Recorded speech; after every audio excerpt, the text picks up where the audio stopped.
Untuk sosialisasi pelaksanaan kampanye iklan ini sudah kami sosialisasikan tahun kemarin khusus dengan partai politik.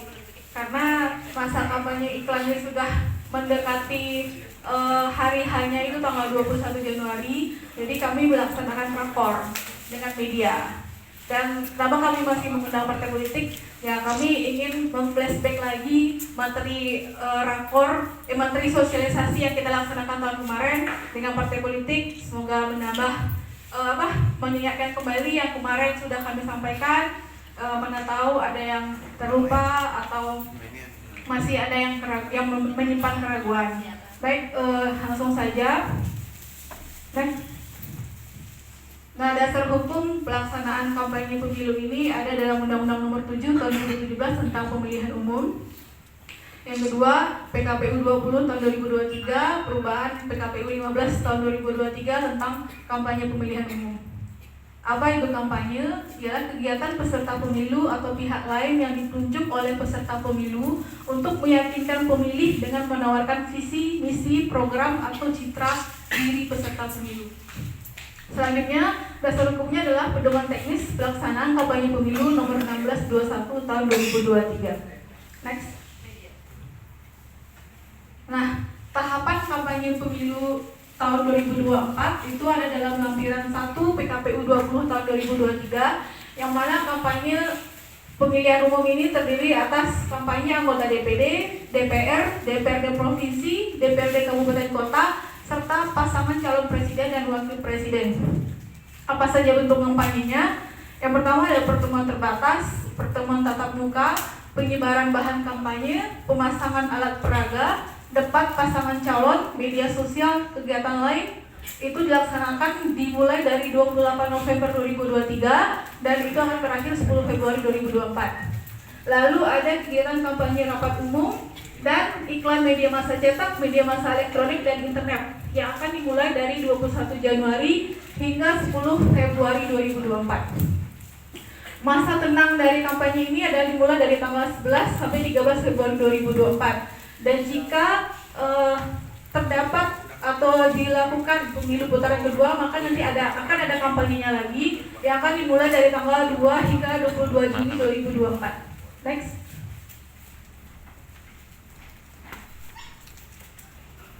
Nah, ini metode kampanye yang tadi saya sebutkan.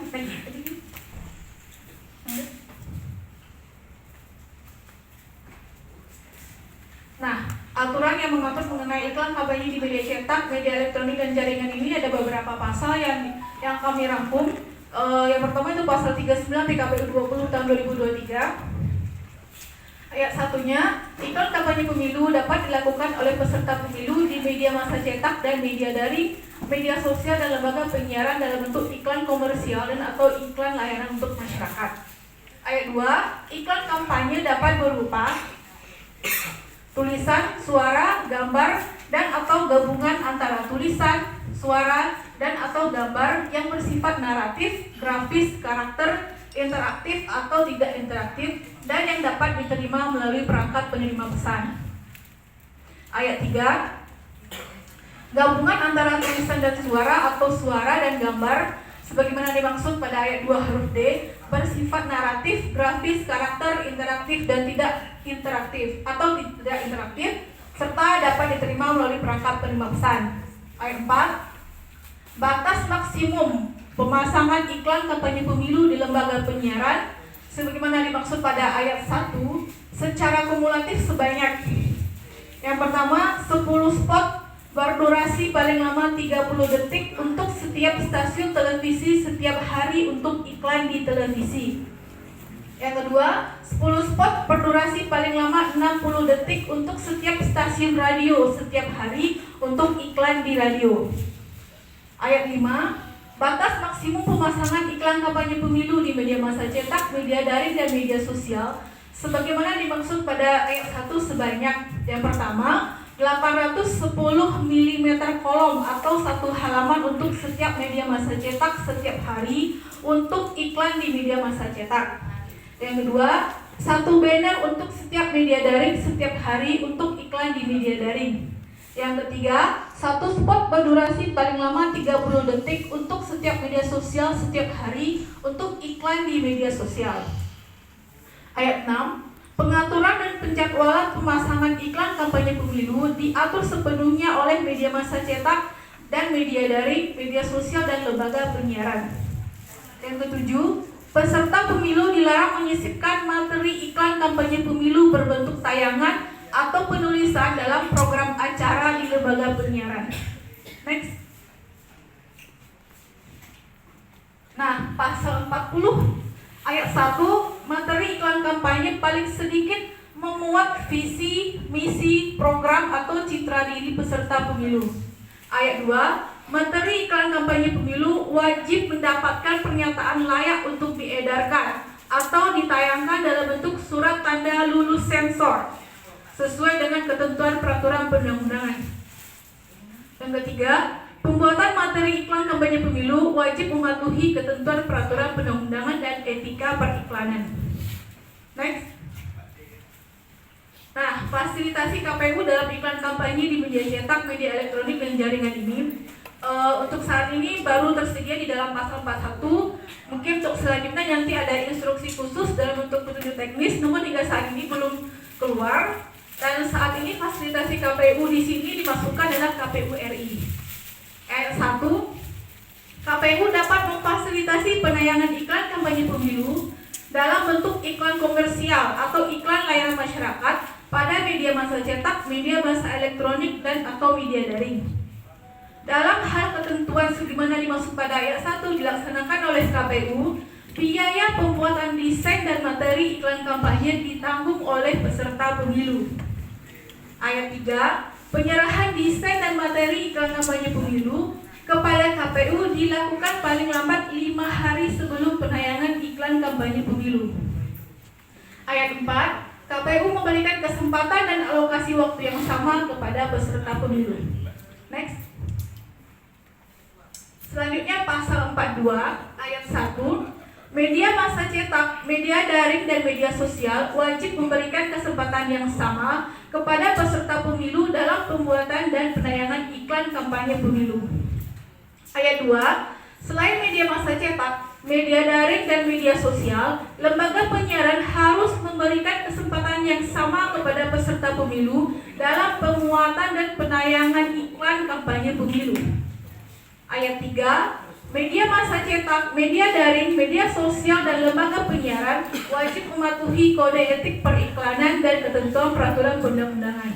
Next. Nah, untuk pasal 43, media massa cetak, media daring, dan media sosial dan lembaga penyiaran dilarang menjual pemblokiran segmen dan atau pemblokiran waktu untuk kampanye pemilu. Apa itu pemblokiran segmen? Yaitu kalau pada media massa cetak, media daring, media sosial, dan lembaga penyiaran yang digunakan untuk pemberitaan bagi publik. Saya rasa nih kalau media udah paham sih apa itu pemblokiran segmen dan waktu. Pemblokiran waktu, hari dan tanggal penerbitan media massa cetak, media daring, dan media sosial, serta jam tayang pada lembaga penyiaran yang digunakan untuk pemberitaan bagi publik. Ayat 4, media massa cetak, media daring, media sosial, dan lembaga penyiaran dilarang menerima program sponsor dalam format atau segmen apapun yang dapat dikategorikan sebagai iklan kampanye pemilu. Ayat 5, media massa cetak, media daring, media sosial, dan lembaga penyiaran serta peserta pemilu dilarang menjual spot iklan yang tidak dimanfaatkan oleh salah satu peserta pemilu kepada peserta pemilu yang lain. Misalnya ada salah satu paslon yang tidak memasang iklan, jadi waktunya tidak bisa dijual kepada paslon yang lain yang memasang iklan juga. Jadi tidak boleh double. Next. Selanjutnya pasal 45, media massa cetak, media daring, dan media sosial dan lembaga penyiaran wajib harus berlaku adil, berimbang, dan tidak memihak dalam menyiarkan iklan kampanye pemilu. Pasal 56, media massa cetak, media daring, media sosial, dan lembaga penyiaran dalam memberitakan dan menyiarkan pesan kampanye pemilu atau berita kampanye pemilu wajib mematuhi kode etik jurnalistik, pedoman pemberitaan media daring, pedoman perilaku penyiaran, penyiaran dan standar program siaran sesuai ketentuan peraturan perundang-undangan. Mungkin ini yang peraturannya yang disiapkan oleh KIP, Komisi apa Pak? Komisi Publik. Yang kedua, selama masa tenang, media massa cetak, media daring, dan media sosial dan lembaga penyiaran dilarang menyiarkan berita, iklan, rekam jejak, atau bentuk lainnya yang mengarah kepada kepentingan kampanye pemilu yang menguntungkan atau merugikan peserta pemilu. Next. Nah, ini bentuk koordinasi KPU ke lembaga penyiaran pasal 57 dalam hal pemberitaan dan penyiaran kegiatan kampanye pemilu peserta pemilu. KPU provinsi dan KPU kabupaten kota berkoordinasi dengan lembaga penyiaran publik TVRI, lembaga penyiaran publik RRI, lembaga penyiaran publik lokal, lembaga penyiaran swasta, dan lembaga penyiaran berlangganan untuk memberikan alokasi waktu yang sama dan memperlakukan secara berimbang. KPU provinsi dan KPU kabupaten kota berkoordinasi dengan lembaga penyiaran komunitas untuk dapat menyiarkan proses pemilu sebagai bentuk layanan kepada masyarakat. Nah, inilah maksud dan tujuan kami untuk melaksanakan kegiatan hari ini, yaitu kami diminta untuk melaksanakan koordinasi dengan rekan-rekan media, tapi untuk lembaga penyiaran publik TVRI, RRI, saya rasa di sini tidak ada ya. Atau mungkin dari media bisa memberikan informasi kepada kami jika ada, atau yang lembaga penyiaran swasta yang ada di sini apa saja, dan lembaga penyiaran berlangganan apa saja. Jadi kami bisa menyampaikan koordinasi kami. Selanjutnya pasal 58. Dalam hal pemberitaan dan penyiaran kegiatan kampanye pemilu peserta pemilu, KPU provinsi dan KPU kabupaten kota berkoordinasi dengan lembaga penyiaran untuk penyiaran pemberitaan kampanye pemilu dengan siaran langsung atau siaran tunda. Yang kedua, pemberitaan kampanye pemilu dengan siaran langsung atau siaran tunda dapat dilakukan oleh media massa cetak, media daring, dan media sosial. Yang ketiga, KPU provinsi dan KPU kabupaten kota berkoordinasi dengan media massa cetak dan lembaga penyiaran untuk menyediakan rubrik khusus dalam pemberitaan kegiatan kampanye pemilu. Next. Dan ini pengawasan terhadap pemberitaan, penyiaran ataupun iklan kampanye pemilu yang dilaksanakan oleh media. Pengawasan terhadap itu ada dalam pasal 61. Pengawasan terhadap media massa cetak, media massa elektronik, dan media daring yang melaksanakan pemberitaan, penyiaran, dan iklan kampanye pemilu dilaksanakan oleh lembaga terkait sesuai dengan ketentuan peraturan perundang-undangan. Mungkin untuk pengawasan pemberitaan itu dari KIP atau dari Dewan Pers mungkin, dan untuk isi dari kampanye mungkin bisa dari Bawaslu, seperti itu penjelasannya. Thanks. Oke, terima kasih. Ini itu saja yang bisa saya sampaikan. Jika ada pertanyaan mungkin bisa kami jawab, akan kami jawab, atau bisa dibantu oleh komisioner lain mungkin yang lebih senior ini berdua di depan saya ini, atau nanti kami tampung dulu. Untuk selanjutnya akan kami koordinasikan dengan pimpinan di provinsi ataupun di pusat. Terima kasih dari saya. Assalamualaikum warahmatullahi wabarakatuh.